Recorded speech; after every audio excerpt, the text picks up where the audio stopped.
postal worker admits to stealing $5,200 from greeting cards in Wisconsin is to be indicted.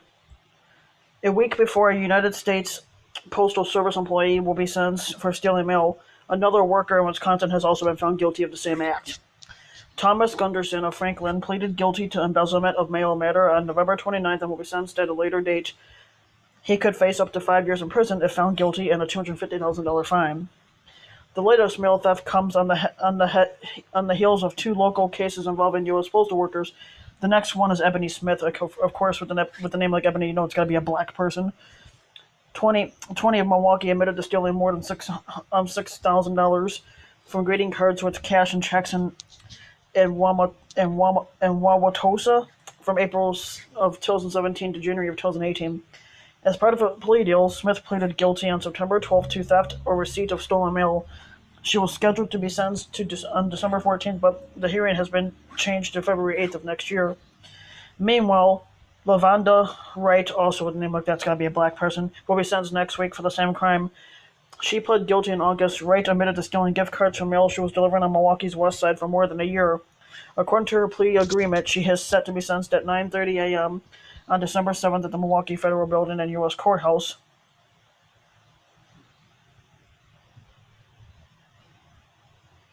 Similar to how the Smith case began, the Gunderson case started when Wauwatosa residents complained to the U.S. Post Office that they were not receiving graduation, wedding, birthday, and sympathy cards.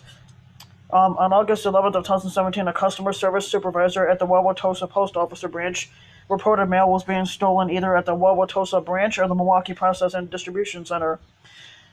The supervisor reported that mail carriers at her branch found greeting cards that had been rifled through in the delivery point sequence trays that had been delivered from the Milwaukee branch to the Wauwatosa branch. The greeting cards were postmarked on 4 different dates: the 14th, 23rd, 24th, and 25th of August of 2017.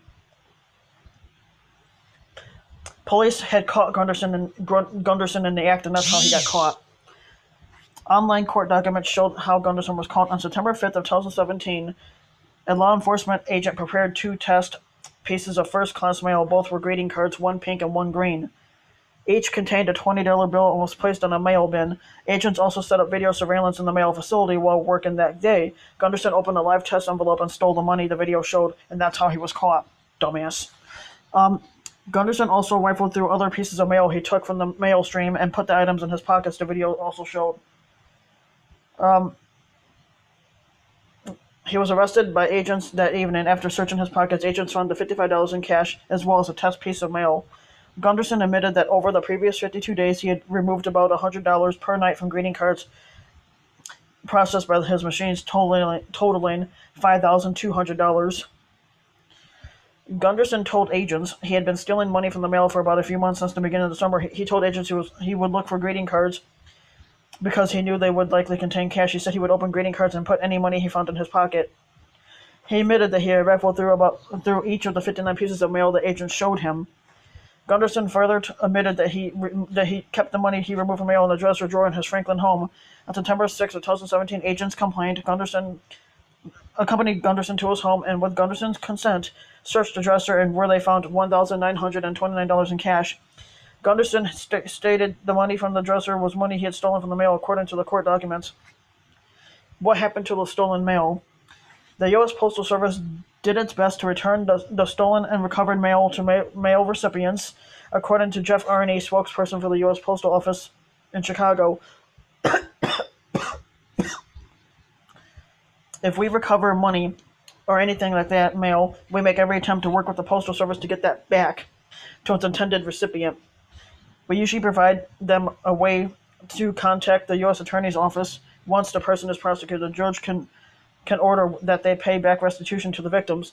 I said, I don't know why people are so fucking stupid to even try this.